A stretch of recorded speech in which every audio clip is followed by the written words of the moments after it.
ಜೀನಾಗೆ ಸಂಪಾದಕತ್ವದಲ್ಲಿ ಜಿಎನ್ಎಸ್ news Sagar ಸುತ್ತದ ಆಚೆ ಈಚೆ ಬುಧವಾರದ news ಅಪ್ಡೇಟ್ಗೆ ತಮಗೆ ಸ್ವಾಗತ.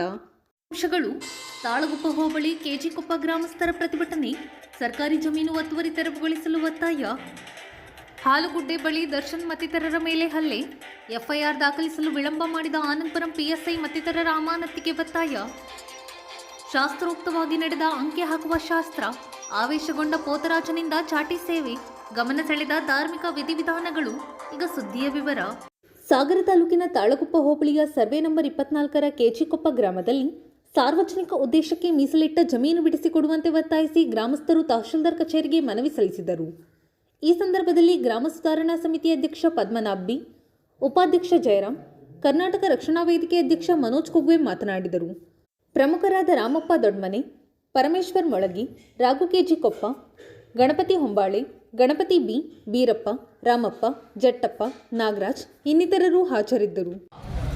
ಅವರಿಗೆ ಏನೋ ಒಂದು ಸಾರ್ವಜನಿಕವಾಗಿ ಓಡಾಡಲು ರಸ್ತೆಯ ಅವಶ್ಯಕತೆ ಇರುತ್ತದೆ.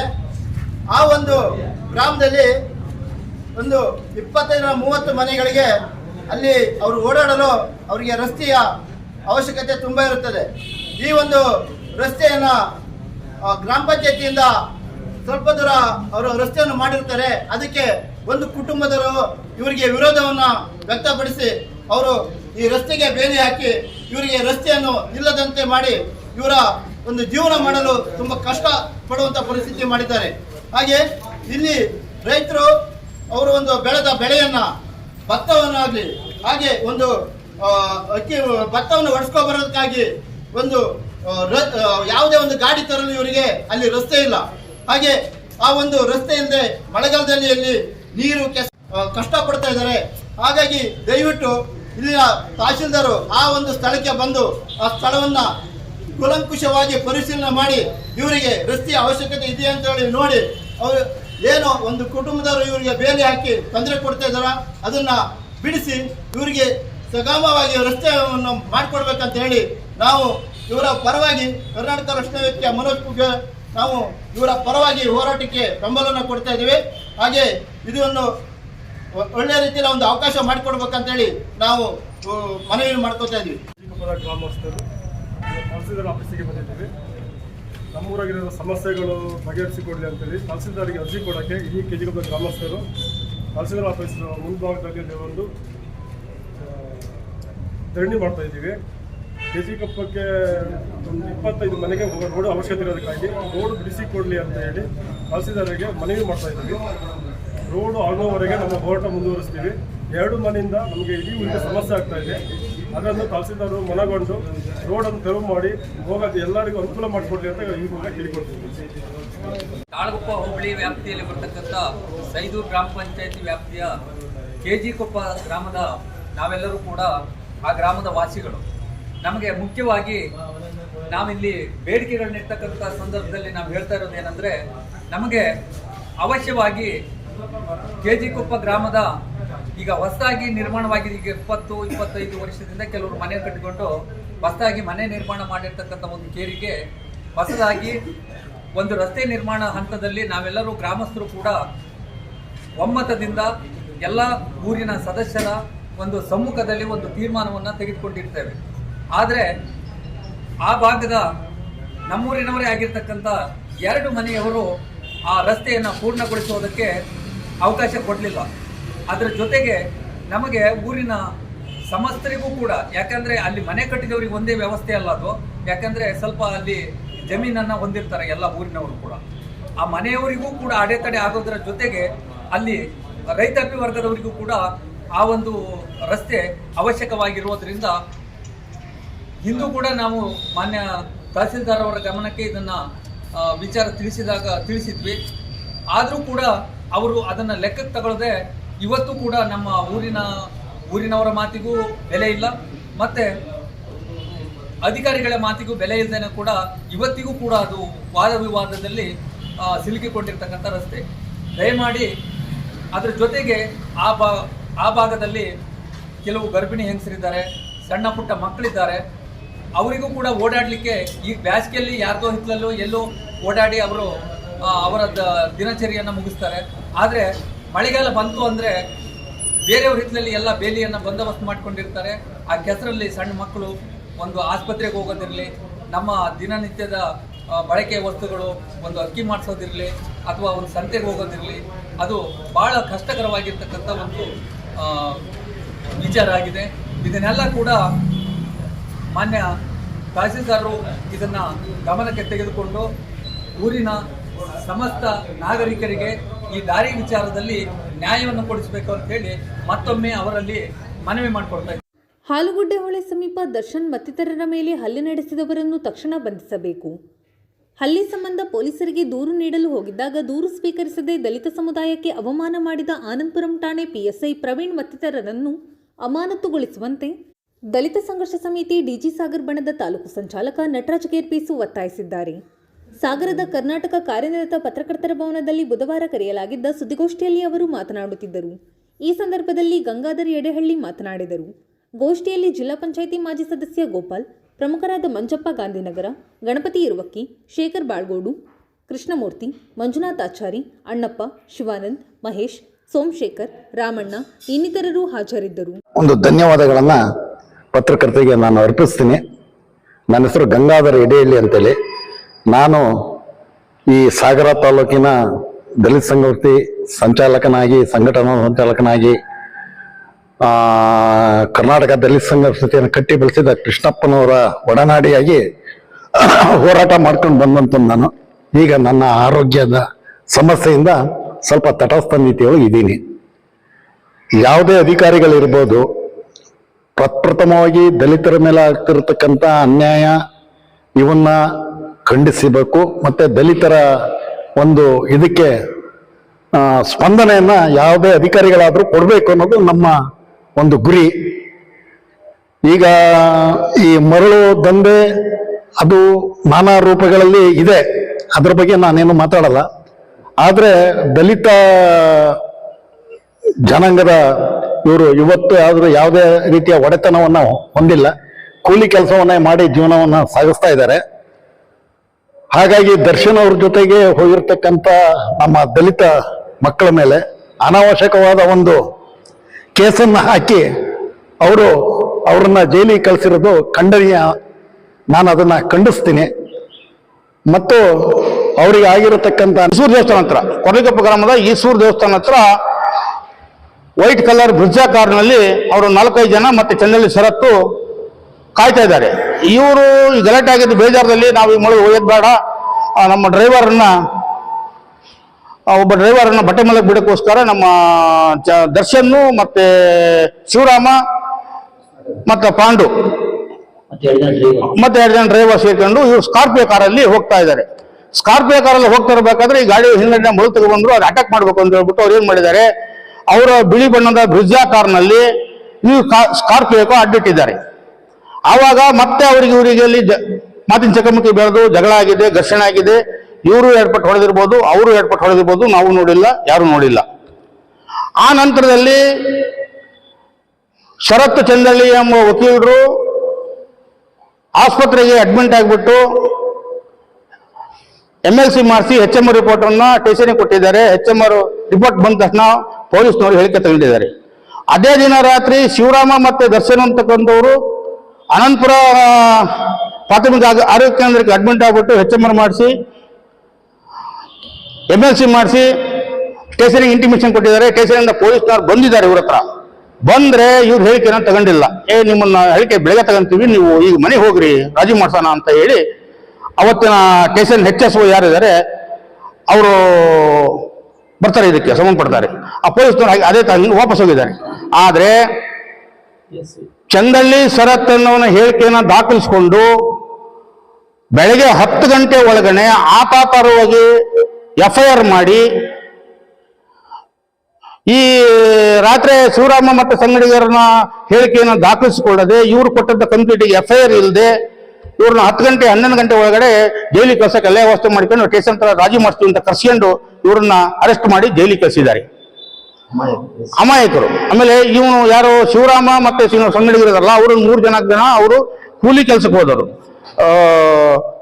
ಮೊದಲು ತುಂಬಕ್ಕೆ ಹೋದವರು, ಡ್ರೈವರ್ ಕೆಲಸಕ್ಕೆ ಹೋದವರು, ಅವರು SC ಬಡಪಾಯಿಗಳು. ಇವತ್ತು ಒಂದು ಪುಟ್ಟ ಅವ್ರ ಮನೆಯಲ್ಲಿ ನೋಡ್ಬಿಟ್ರೆ ನೀವು ನಿಜಕ್ಕೂ ಅವರು ಮಕ್ಕಳು ಇಲ್ಲದೆ ಇವತ್ತು 3 ಬಸ 4 ಬಸ ಬೀಳ್ತಿದ್ದಾರೆ. ಅವರು ಕೂಲಿ ಮಾಡ್ಕೊಂಡು ಸೊಸೈಟಿ ಜೀವನ ಮಾಡೋಂಥ ಜನಗಳು. ಅಂಥವ್ರು ಇವರು ಸಬ್ ಇನ್ಸ್ಪೆಕ್ಟರ್ ಯಾವುದೋ ಆವೇಶಕ್ಕೊಳಗಾಗಿಯೋ ಅಥವಾ ಈ ಯಾವುದಕ್ಕೆ ಒಳಗಾಗಿದೆ ಅಂತ ಗೊತ್ತಿಲ್ಲ, ಆತಾತ್ರವಾಗಿ FIR ಮಾಡಿಬಿಟ್ಟು ಅವ್ರನ್ನ ಜೈಲಿಗೆ ಕಳಿಸಿ ಈ ದಲಿತರ ಹುಡುಗರಿಗೆ ಸಮೇತನು ಘೋರ ಅನ್ಯಾಯ ಆಗಿದೆ. ಈ ವಿಚಾರವಾಗಿ ಕಂಪ್ಯೂಟರ್ ಕೊಟ್ಟು ಶಿವರಾಮರ್ ಕಂಪ್ಯೂಟರ್ನ FIR ಯಾಕೆ ಮಾಡಲಿಲ್ಲ? ನಾವು ಸಂಘಟನೆ ಹೋಗಿ ಕೇಳಿದಾಗ ನನಗೆ SP ಹೇಳಬೇಕು, ನನಗೆ DC ಹೇಳಬೇಕು, ನನಗೆ FIR ಮಾಡಕ್ಕೆ ಹಕ್ಕಿಲ್ಲ, ನಾನು FIR ಮಾಡಲ್ಲ ಅಂತ ಹೇಳ್ತಾರೆ.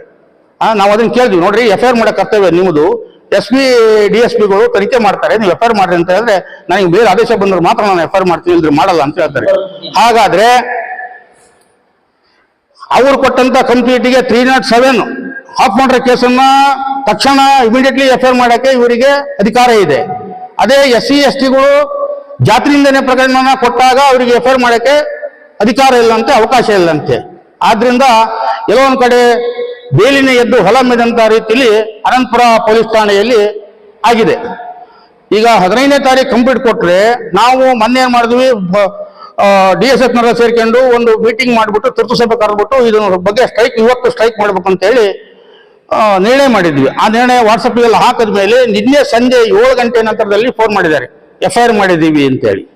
ಈಗ ನಮಗೆ FIR ಮಾಡೋದು ಮುಖ್ಯ ಅಲ್ಲ, FIR ಮಾಡೋದು ಯಾರು ಬೇಕಾದ್ರೂ ಮಾಡ್ತಾರೆ, FIR ಮಾಡಿದ್ರು ಬಿಡೋದಿಲ್ಲ. ನಾವು ಹೇಳಿದ್ವಿ FIR ಮಾಡಿದ್ರು ಬಿಡೋದಿಲ್ಲ, ಪ್ರೈವೇಟ್ ಕೇಸ್ ದಾಖಲು ಮಾಡ್ತೀವಿ ಅಂತ ಹೇಳಿ.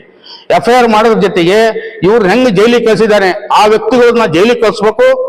ಆ ನಂತರದಲ್ಲಿ ಏನು ಕರ್ತವ್ಯ ಲೋಪ ಎಸಗಿದ್ದಾರೆ, ಅವತ್ತು ಹೇಳಿಕೆನ ತಗೊಂಡಿದ್ದಂಗೆ ಅವ್ರನ್ನ ಮರೆಮಾಚಿ ಕಳಿಸಿದ್ದಾರೆ. ಅಲ್ಲಿ ಅವತ್ತಿನ HSO ಯಾರಿದ್ದಾರೆ, ಸ್ಟೇಷನ್ HSO ಅವರು ಸಸ್ಪೆಂಡ್ ಆಗ್ಬೇಕು. ಆಮೇಲೆ PSI ಇವರು ಪ್ರವೀಣ್ ಅವರು ದಲಿತರಿಗೆ ಮಾಡಿದ ಅನ್ಯಾಯ, ಇದು ಘೋರ ಅಪರಾಧ. ಈಗ ನಾವು ಎಲ್ಲೋ ಒಂದ್ ಕಡೆ ದಲಿತರು ನಾವು ಹಿಂದೂ ಧರ್ಮದವರು ಅಂತ ಹೇಳಿದ್ರೆ ನಾವು ಅತಿ ಹೆಚ್ಚಾಗಿ ಪೊಲೀಸ್ ಇಲಾಖೆಯನ್ನು ನಂಬಿಕೊಂಡಿರ್ತಕ್ಕಂಥ ಜನ. ಇವತ್ತು ರಾಜ್ಯದಲ್ಲೂ ಕೂಡ ಅಹಿಂದ ನಾಯಕರು ಮುಖ್ಯಮಂತ್ರಿಗಳಿದ್ದಾರೆ, 3 ಬಾರಿ ಗೃಹ ಸಚಿವರಾದಂತ ಮಾನ್ಯ ಅನುಭವಿ ಗೃಹ ಸಚಿವರು ಇದ್ದಾರೆ.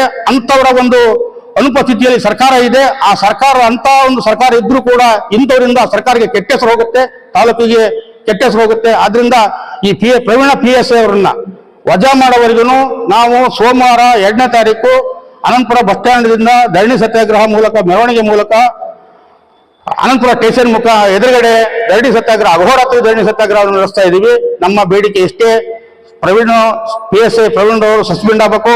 ಅವತ್ತಿನ HSO ಯಾರಿದ್ದಾರೆ ಅವರು ಸಸ್ಪೆಂಡ್ ಆಗಬೇಕು. ಇವ್ರ ಕೇಸಿಗೆ ಇವರು ಸುಳ್ಳು ಕೇಸ್ ಹಾಕಿದಾರಲ್ಲ, ಇವ್ರ ಮೇಲೆ ಸುಳ್ಳು ಕೇಸ್ ಹಾಕಿರೋದನ್ನ ಬೀರಿಕೊಟ್ಟು ಆಗಬೇಕು. ನಂತರದಲ್ಲಿ ಪಾರ್ಟಿಗಳನ್ನ ಅರೆಸ್ಟ್ ಮಾಡಬೇಕು. ನಮ್ಮ ಬೇಡಿಕೆ ನಾವು ಇಟ್ಟು ಮಾಡ್ತಾ ಇದ್ದೀವಿ. ಆದ್ರಿಂದ ಇವತ್ತು ಎಲ್ಲ ನಮ್ಮ ಮುಖಂಡರುಗಳು ಎಲ್ಲರೂ ಸೇರಿ ನಮಗೆ ಎಲ್ಲ ತೀರ್ಮಾನ ಮಾಡಿದ್ದೀವಿ. ಯಾವುದೇ ಕಾರಣಕ್ಕೂ ಅನಂತಪುರದಲ್ಲಿ ಒಂದು ಐತಿಹಾಸಿಕ ದೊಡ್ಡ ಹೋರಾಟವನ್ನ ಮಾಡ್ಬೇಕು ಅಂತ ತೀರ್ಮಾನ ಮಾಡಿದ್ವಿ. ಯಾವುದೇ ಕಾರಣಕ್ಕೂ ಬಿಡೋದಿಲ್ಲ. ಮಾನ್ಯ SB ಅವರಿಗೂ ಮಾನ್ಯ DSP ಅವರಿಗೂ ಇದೇ ಸಬ್ ಇನ್ಸ್ಪೆಕ್ಟರ್ ತಪ್ಪು ಮಾಹಿತಿಯನ್ನು ಕೊಟ್ಟಿದ್ದಾರೆ. ನಾವು ಫೋನ್ ಮಾಡಿ ವಿಚಾರ ಮಾಡಿ ಕೇಳಿದಾಗ ಆ ಕಡೆಯಿಂದ ಕಂಪ್ಲೇಂಟ್ ಕೊಟ್ಟಿದ್ದಾರೆ. ಸರ್ ಒಂದೇ ಕಂಪ್ಲೇಂಟ್ ಬಂದಿದೆ ಅಂತ SB ಹತ್ರ ಹೇಳಿದ್ದಾರೆ. DSP ಅವರು ಶಿಕಾರಿಪುರ DSP ಇನ್ಚಾರ್ಜ್ ಇದ್ರಲ್ಲಿ SB ಬರೋಕ್ಕಿಂತ ಮುಂಚೆ ಅವಾಗ DSP ಹತ್ರ ಕೇಳಿದಾಗಲೂ ನನಗೆ ಸಬ್ ಇನ್ಸ್ಪೆಕ್ಟರ್ ಈ ಕಡೆಯಿಂದ ಕಂಪ್ಲೇಂಟ್ ಬಂದಿರೋದನ್ನ ನನಗೆ ಹೇಳಿಲ್ಲ, ಒಂದೇ ಕಂಪ್ಲೇಂಟ್ ಅಂತ ಹೇಳಿದ್ದಾರೆ. ಇನ್ನೊಂದು ಕಂಪ್ಲೇಂಟ್ ನೀವು ಕೊಡಿ FIR ಮಾಡ್ತಾರೆ ಅಂತ ಅವ್ರು ಹೇಳ್ತಾರೆ. ಆದ್ರೆ ಇಲ್ಲೆಲ್ಲೋ ನೋಟಕ್ಕೆ ಯಾವುದೋ ಆಚಿಕೆ ಅವಿಷಕ್ಕೆ ಒಳಗಾಗಿ ದಲಿತರನ್ನ ತುಳಿಯುವಂತ ಕೆಲಸ, ದಲಿತರನ್ನ ದಮನ ಮಾಡುವಂತ ಕೆಲಸ ಅನಂತಪುರ PSI ಪ್ರವೀಣ್ ಅವರಿಂದ ಆಗ್ತಾ ಇದೆ. ಇಂಥದಕ್ಕೆ ನಾವು ಅವಕಾಶ ಮಾಡಿಕೊಡೋದಿಲ್ಲ. ಯಾವುದೇ ಕಾರಣಕ್ಕೂ ನಾವು ಸಾಗರ ಶ್ರೀ ಮಾರಿಕಾಂಬಾ ಜಾತ್ರೆಯ ವಿಧಿವಿಧಾನಗಳು ಪ್ರಾರಂಭಗೊಂಡಿದೆ. ಫೆಬ್ರವರಿ 3ರಿಂದ ಫೆಬ್ರವರಿ 11ರವರೆಗೆ ನಡೆಯುವ ಶ್ರೀ ಮಾರಿಕಾಂಬಾ ಜಾತ್ರೆ ಹಿನ್ನೆಲೆಯಲ್ಲಿ ಮಂಗಳವಾರ ರಾತ್ರಿ ಅಂಕೆ ಹಾಕುವ ಶಾಸ್ತ್ರ ನಡೆಯಿತು. ಛಲವಾದಿ ಸಮಾಜದ ವತಿಯಿಂದ ಕೋಣನ ಪೂಜೆ ನಡೆಯಿತು. ನಂತರ ಕೋಣವನ್ನು ಮೆರವಣಿಗೆ ಮೂಲಕ ಶ್ರೀ ಮಾರಿಕಾಂಬಾ ದೇವಸ್ಥಾನಕ್ಕೆ ಕರೆತರಲಾಯಿತು. ಅಲ್ಲಿಂದ ಉಪ್ಪಾರಕೇರಿಯಲ್ಲಿರುವ ಪೋತರಾಜನ ಮನೆಗೆ ತೆರಳಿ ವಿಶೇಷ ಪೂಜೆ ಸಲ್ಲಿಸಲಾಯಿತು. ಉಪ್ಪಾರಕೇರಿಯ ಪೋತರಾಜನ ಮನೆಯಲ್ಲಿ ವಿಶೇಷ ಪೂಜೆ ಸಲ್ಲಿಸಿದ ನಂತರ ಪೋತರಾಜನು ಆವೇಶಕ್ಕೆ ಒಳಗಾಗಿ ಚಾಟಿಯನ್ನು ಹೊಡೆದುಕೊಳ್ಳುತ್ತಾ ತವರು ಮನೆ ದೇವಸ್ಥಾನಕ್ಕೆ ಮೆರವಣಿಗೆ ಮೂಲಕ ಕರೆತರಲಾಯಿತು. ದೇವಸ್ಥಾನದಲ್ಲಿ ಮಂಡಲಕ್ಕೆ ಅಂಕೆ ಹಾಕುವ ಶಾಸ್ತ್ರ, ಊರಿನ ಗಡಿಗಳಿಗೆ ಅಂಕೆ ಹಾಕುವ ಶಾಸ್ತ್ರ, ಕಂಕಣ ಕಟ್ಟುವುದು ಹಾಗೂ ಪ್ರಮಾಣ ವಚನ ಸ್ವೀಕಾರ ಶಾಸ್ತ್ರ ನಡೆಯಿತು. ಧಾರ್ಮಿಕ ಕಾರ್ಯಕ್ರಮದಲ್ಲಿ ಸಹಸ್ರಾರು ಭಕ್ತರು ಪಾಲ್ಗೊಂಡಿದ್ದರು. ಈ ಸಂದರ್ಭದಲ್ಲಿ ಮಾರಿಕಾಂಬಾದೇವಿ ನ್ಯಾಸ ಪ್ರತಿಷ್ಠಾನದ ಅಧ್ಯಕ್ಷ KN ನಾಗೇಂದ್ರ, ಪೂಜಾ ಸಮಿತಿಯ ಸಂಚಾಲಕ ಬಸವರಾಜ್, ಗಂಡನಮನೆ ದೇವಸ್ಥಾನದ ಪ್ರಧಾನ ಅರ್ಚಕ ರವಿ ಪೋತರಾಜ, ತವರುಮನೆ ದೇವಸ್ಥಾನದ ಅರ್ಚಕ ಮಧುಕರ್ ಭಟ್ ಮಾತನಾಡಿದರು. ದೇವಸ್ಥಾನ ಸಮಿತಿಯ ಗಿರಿಧರ್ ರಾವ್, ಸುಂದರ್ ಸಿಂಗ್, ನಾಗೇಂದ್ರ ಕುಮಟ, ನಾರಾಯಣ ಅರಮನೆಕೇರಿ, ಸೋಮಶೇಖರ್, ನಾಗೇಂದ್ರ, ನವೀನ್ KC, ಪುರುಷೋತ್ತಮ್, ರವಿ ನಾಯ್ಡು, ಚಂದ್ರು ಆರ್, ಜಯರಾಮ್, ರಾಮು, ಲೋಕೇಶ್ ಕುಮಾರ್, ಗಂಗಾಧರ್ ಜಂಬಿಗೆ, ಉಮೇಶ್ ಚೌಟಗಿ, ಬಸವರಾಜ್, ಮನು ಪೂಜಾರಿ ಇನ್ನಿತರರು ಹಾಜರಿದ್ದರು. ಸಾಗರದ ಮಾರಿಕಾಂಬಾ ದೇವಿಯ ಜಾತ್ರೆ ಮಹೋತ್ಸವ ಸ್ಟಾರ್ಟ್ ಆಗಿದೆ. ಈ ದಿನ ಅಂತ್ಯ ಹಾಕುವ ಕಾರ್ಯಕ್ರಮ. ಆ ಕಾರ್ಯಕ್ರಮಕ್ಕೆ ಶ್ರೀ ಮಾರಿಕಾಂಬೆಯ ಶಾಸ್ತ್ರೋಕ್ತವಾಗಿ ಓಡನ್ನು ತಗೊಬಂದು ಶಿವರಾಜ್ ಅವರ ಮನೆಯಿಂದ ದೇವಸ್ಥಾನಕ್ಕೆ ಬಂದು ಈಗ ಅಂತ್ಯ ಹಾಕುವ ಕಾರ್ಯಕ್ರಮ ಮತ್ತು ಒಳ್ಳೆಯ ಏನು ಶಾಸ್ತ್ರ ಇದೆ ಹಿಂದಿನಿಂದ ನಡ್ಕೊಂಡ್ಬಂದಿರ್ತಕ್ಕಂಥ ಕಾರ್ಯಗಳನ್ನು ಈ ದಿವಸ ನೆರವೇರಿಸ್ತಾ ಇದ್ದೀವಿ. ಭಕ್ತಾದಿಗಳು ಸಾವಿರಾರು ಜನ ಭಕ್ತಾದಿಗಳು ಮುಂದೆ ಕಾಯ್ತಾ ಇದ್ದಾರೆ. ಆ ಪೂಜೆ ಕಾರ್ಯಕ್ರಮ ನಡೀತಾ ಇದೆ. ನಾನು ಎಲ್ಲರಿಗೂ ಒಳ್ಳೇದು ಮಾಡಲಿ ಅಂತ ಬಿಡ್ತೇನೆ.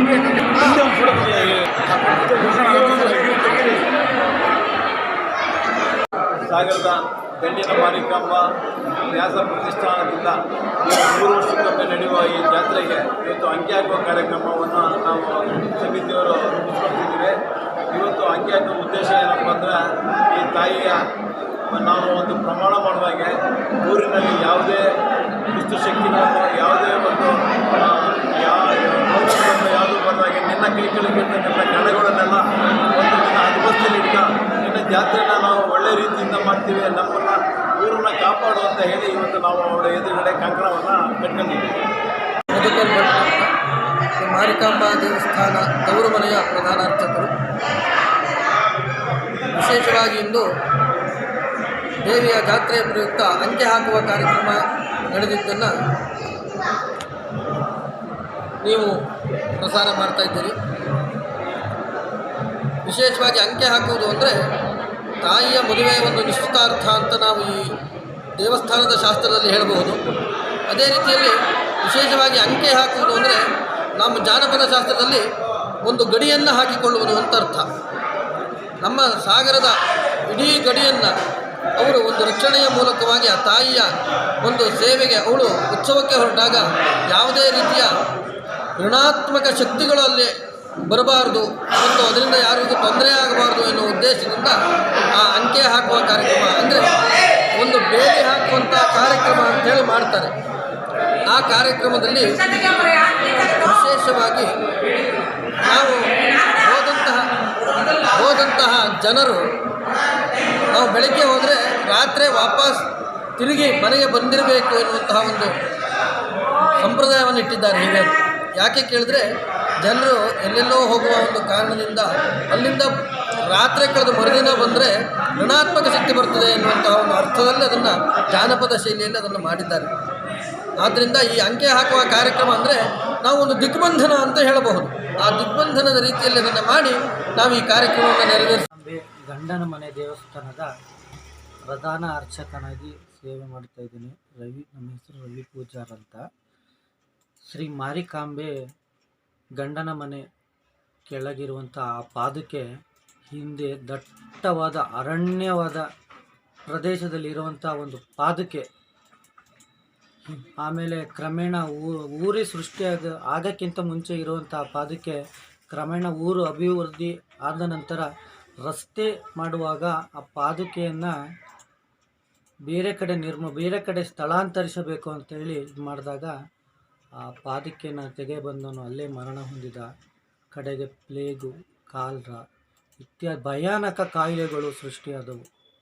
ಕಡೆಗೆ ಶ್ರೀ ಮಾರಿಕಾಂಬೆ ಮೈಸೂರು ಮಹಾರಾಜರ ಕನಸಿನ ರೂಪದಲ್ಲಿ ಹೋಗಿ ಪಾದುಕೆ ಏನಿದೆ ಅಲ್ಲೇ ಇರಬೇಕು, ಅಲ್ಲೇ ಪೂಜೆ ಆಗಬೇಕು, ಮುಂದಿನ ದಿನದಲ್ಲಿ ಅತಿಯಾಗಿ ಒಳ್ಳೆ ವಿಜೃಂಭಣಿಸುವಂಥ ಜಾಗ ಆಗಬೇಕು ಅಂತ ಹೇಳಿ ರಾಜರ ಕನಸಿನಲ್ಲಿ ಹೋದಾಗ ಮಹಾರಾಜರು ಆ ಸ್ಥಳಾಂತರವನ್ನು ಪರಿಶೀಲಿಸಿ ಆ ಪಾದುಕೆಯನ್ನು ಮತ್ತು ಆ ಜಾಗದಲ್ಲಿ ಪ್ರತಿಷ್ಠಾಪನೆ ಮಾಡಿದರು. ಏನಕ್ಕಾಗಿ ಪ್ರತಿಷ್ಠಾಪನೆ ಮಾಡಿದರು ಅಂದರೆ ಸೈನಿಕರ ರಕ್ಷಣೆಗೆ ಮತ್ತು ಸೈನಿಕರ ಗೆಲುವಿಗೋಸ್ಕರ. ಆಗ ತಾತಾದ ಮಾರಿ ಜಾತ್ರೆಯನ್ನು ಅವರ ವೈಭವಕ್ಕೆ ಮಾಡ್ತಿದ್ದಂಥ ಒಂದು ಜಾತ್ರೆ ವೈಭವ ಈಗ ಕರ್ನಾಟಕದ ಅತೀ ದೊಡ್ಡ ಜಾತ್ರೆಯಾಗಿ ವಿಜೃಂಭಣೆ ಆಗುತ್ತಾ ಬಂದಿದೆ. ಈ ಮಾರಿಕಾಂಬೆ ಭಕ್ತಾದಿಗಳು ಇಲ್ಲಿ ಬಂದು ನೆಲೆಸಿ ಮಾಡಿದಂಥ ಹರಕೆ ಪೂಜೆ ಮಾಡುವಂಥ ಭಕ್ತಾದಿಗಳು ಹೊರ ರಾಜ್ಯದಲ್ಲಿ ಮತ್ತು ಹೊರ ದೇಶದಲ್ಲಿದ್ದಾರೆ. ಆ ಜಾತ್ರೆಗೆ ಎಲ್ಲರೂ ಆ ಜಾತ್ರೆಗೆ ಬಂದು ಭಾಗವಹಿಸಿ ಲಕ್ಷಾಂತರ ಜನ ಈಗೇನಪ್ಪ ಅಂದರೆ ಜಾತ್ರೆಗೆ ಅಮ್ಮನ ದರ್ಶನ ಮಾಡ್ಬೇಕಂದ್ರೆ ರಾತ್ರಿಯೇ ಸರದಿ ನಿಲ್ಲೋದು, ಪೂಜೆ ಮಾಡೋದು, ಸೇವೆ ಮಾಡೋದು ಎಲ್ಲ ಮಾಡ್ತಾ ಬಂದಿದ್ದಾರೆ. ಆಮೇಲೆ ಈ ಕೆಲವೊಂದು ಈ ಪಕ್ಕದ ಬೇರೆ ಗ್ರಾಮದವರು ಸ್ವಂತ ಮನೆ ಇರಲ್ಲ, ಅವ್ರು ಖಾಲಿ ಇರೋ ಜಾಗದಲ್ಲಿ ಬಂದು ಟೆಂಟ್ ಹಾಕ್ಕೊಂಡು ಜಾತ್ರೆ ಮಾಡೋದು, ಕುರಿ ಕಡಿಯೋದು ಏನಿದೆ ಆ ತಾಯಿ ಸೇವೆ ಮಾಡ್ತಾ ಈಗಲೂ ಬಂದಿದ್ದಾರೆ. ಶ್ರೀ ಮಾರಿಕಾಂಬೆ ಇದೇ ಡಿಸೆಂಬರ್ 23ನೇ ತಾರೀಕಿಗೆ ಮರ ಕಡಿಯೋ ಶಾಸ್ತ್ರ ಈಗಾಗಲೇ ಮುಗಿದಿದೆ. ಈಗಾಗಲೇ ಬಣ್ಣ ಪೆಂಡಲು ಎಲ್ಲ ಕೆಲಸ ಕಾರ್ಯಗಳು ಮುಗಿದಿದೆ. ಈಗ ಫೆಬ್ರವರಿ 3ನೇ ತಾರೀಕು ಶ್ರೀ ಮಾರಿಕಾಂಬೆ ಬ್ರಾಹ್ಮಿ ಮುಹೂರ್ತದಲ್ಲಿ ಬೆಳಗ್ಗಿನ ಜಾವ ತವರು ಮನೆಯಲ್ಲಿ ಪೂಜಾ ವಿಧಿವಿಧಾನದೊಂದಿಗೆ ಮಾಂಗಲ್ಯ ಧಾರಣೆ, ಪೂಜೆ ವಿಧಾನ ಪ್ರಾರಂಭ ಆಗುತ್ತದೆ. ಆ ದಿನ ಸಂಜೆ 9ರಿಂದ 10 ಗಂಟೆ ಮೇಲೆ ಪೋತರಾಜನಿಂದ ಚಾಟಿ ಸೇವೆ ಆದ ನಂತರ ಶ್ರೀ ಮಾರಿಕಾಂಬೆ ಹೆಣ್ಣೊಪ್ಪಿಸುವ ಶಾಸ್ತ್ರ ಮತ್ತು ರಾಜಬೀದಿ ಉತ್ಸವ ರಥದೊಂದಿಗೆ ಶ್ರೀ ಮಾರಿಕಾಂಬೆ ಅಶೋಕ ರಸ್ತೆ ಮೂಲಕ ಅಲ್ಲಿಂದ ಬ್ರಾಹ್ಮಣ ಬೀದಿ ರೋಡಿನಿಂದ ಗಣಪತಿ ದೇವಸ್ಥಾನದಿಂದ ಗಂಡನ ಮನೆ ದೇವಸ್ಥಾನಕ್ಕೆ ಬಂದು ಬುಧವಾರ ಬೆಳಗಿನ ಜಾವ ಬಂದು ಸೇರುತ್ತಾಳೆ. ಆಮೇಲೆ ಕ್ರಮೇಣ 4ನೇ ತಾರೀಕು ಬೆಳಗ್ಗೆ ಬುಧವಾರದಂದು ಶ್ರೀ ಮಾರಿಕಾಂಬೆಗೆ ಬೆಳಗ್ಗೆ ಘಟೆಗಳ ಪೂಜೆ, ಬಲಿ ಪೂಜೆ, ಆಮೇಲೆ ಚೆರಗ ಬೀಸೋದು, ಆಮೇಲೆ ಎಲ್ಲ ಪೂಜೆ ಆದ ನಂತರ ಅಲ್ಲಿಂದ ಶ್ರೀ ಮಾರಿಕಾಂಬೆಗೆ ಪೂಜೆ ಮತ್ತೆ ಪ್ರಾರಂಭ ಆಗುತ್ತೆ ಪ್ರತಿನಿತ್ಯ. ಆಮೇಲೆ ಮಧ್ಯದಲ್ಲಿ ಶನಿವಾರ ದಿವಸದಂದು ಪೋತರಾಜನರಿಂದ ಗಾವುಗುರಿ ಶಾಸ್ತ್ರ. ಆಮೇಲೆ ಶ್ರೀ ಮಾರಿಕಾಂಬೆ ಕೊನೆಯ 11ನೇ ದಿನದಂದು ಮಹಾ ನೈವೇದ್ಯ ಒಂದು ಮಾಡಿ ಆ ತಾಯಿಗೆ ನಾವು ವನಕ್ಕೆ ಬಿಡೋ ಶಾಸ್ತ್ರ ಮಾಡುತ್ತೇವೆ. ಶ್ರೀ ಮಾರಿಕಾಂಬೆ ಶ್ರೀ ಮಾರಿಕಾಂಬೆ ಒಬ್ಬಳು ಸುಂದರ ಸ್ವರೂಪಿಣಿ ದೇವತೆ ಆಗಿರ್ತಾಳೆ. ಅವಳು ಗಂಡನಾದನು ಅವಳಿಗೆ ಮೋಸ ಮಾಡಿ ಉತ್ತಮ ಜಾತಿ, ಉತ್ತಮ ಒಳ್ಳೆಯವನು ಅಂತ ಹೇಳಿ ಅವಳನ್ನು ಮದುವೆ ಆಗ್ತಾನೆ.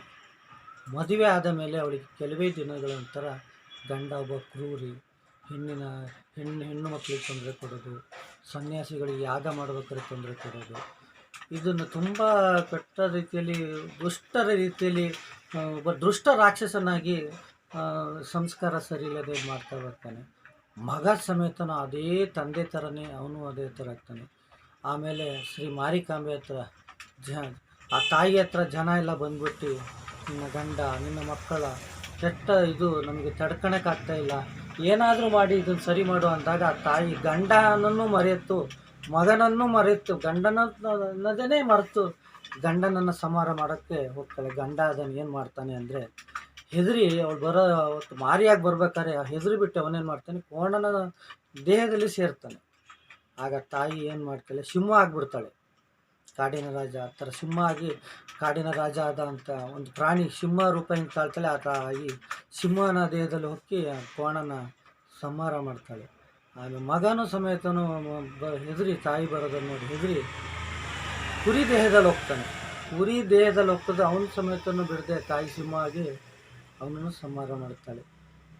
ಕಡೆಗೆ ಇದು ಶ್ರೀ ಮಾರಿಕಾಂಬೆ ಇದನ್ನು ಪೋತರಾಜನಿಂದ ಈ ಪೂಜಾ ವಿಧಿವಿಧಾನಗಳು.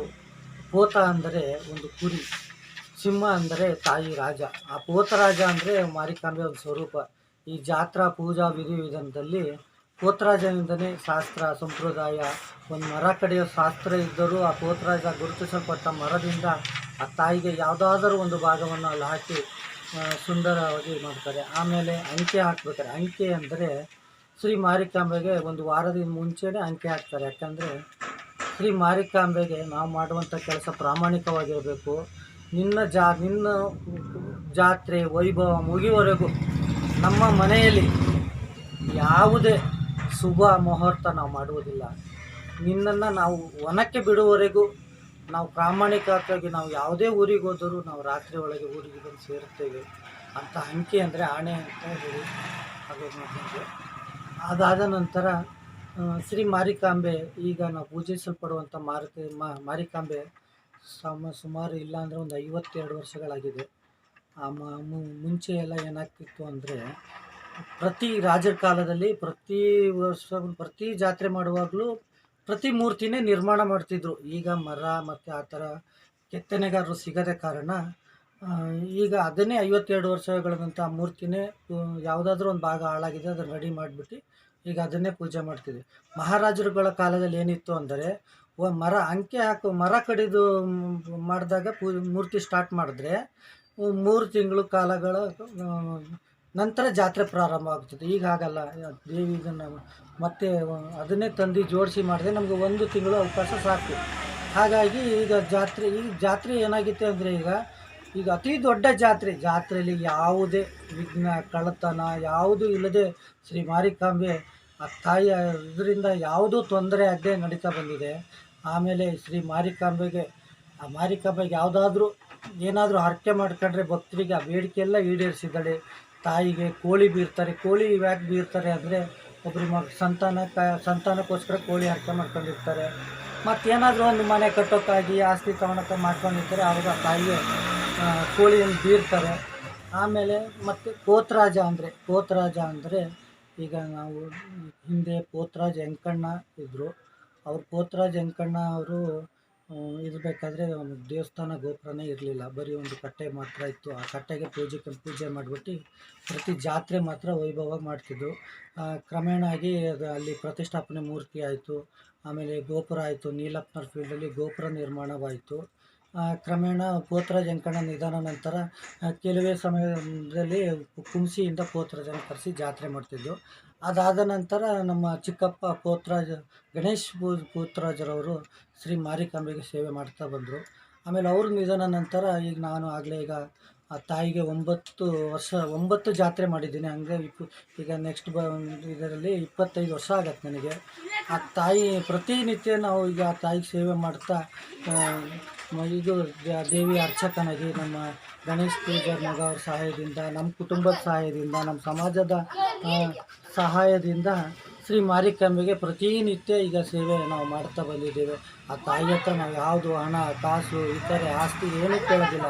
ನಮ್ಮ ಕುಟುಂಬಕ್ಕೆ ರಕ್ಷಣೆ ಆರೋಗ್ಯ ಕೊಡು ಮತ್ತು ನೀನು ಸೇವೆ ಮಾಡೋಕ್ಕೊಂದು ಭಾಗ್ಯ ಕೊಡು ಅಂತ ಆ ತಾಯಿ ಹತ್ರ ನಾವು ಕೇಳ್ತಿಬಿಟ್ರೆ ಇಲ್ಲಿವರೆಗೂ ನಾವು ಆ ತಾಯಿ ಹತ್ರ ಏನೂ ಕೇಳಿಲ್ಲ. ಈಗಿನ ಆಡಳಿತ ಮಂಡಳಿಯರಾಗಿರ್ಬೋದು 30-35 ಸಾವಿರ ರೂಪಾಯಿ kg ಬೆಳ್ಳಿ ಇದ್ದಾಗ ನಿರ್ಮಾಣಗೊಂಡ ಈಗ ಒಂದು ಬೆಳ್ಳಿ ಮಂಟಪ, ಸುಂದರವಾದ ಒಂದು ಬೆಳ್ಳಿ ಮಂಟಪ ಮಾಡಿದ್ದಾರೆ.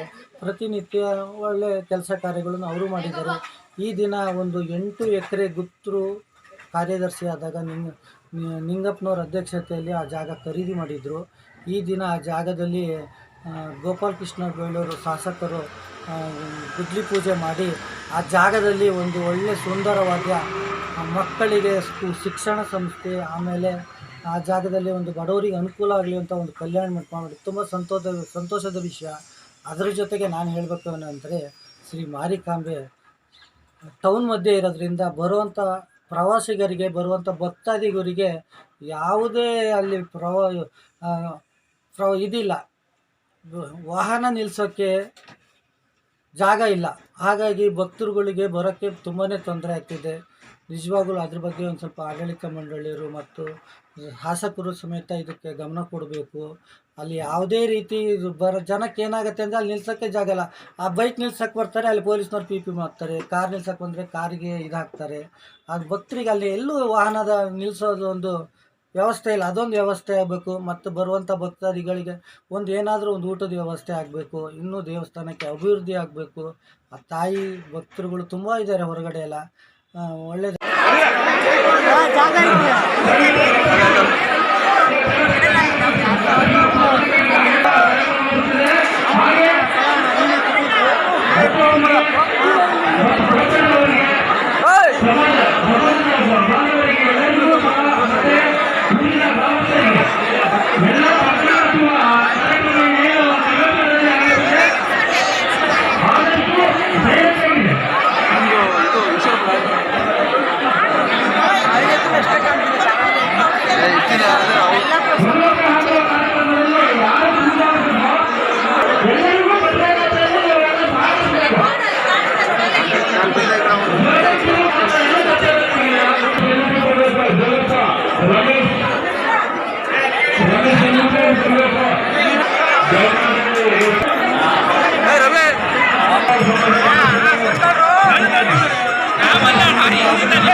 ಬುಧವಾರದ ಸಮಗ್ರ ಸುದ್ದಿ. ನಿರಂತರ ಸುದ್ದಿಗಾಗಿ ನೋಡ್ತಾ ಇರಿ JNS ನ್ಯೂಸ್. ನಮಸ್ಕಾರ.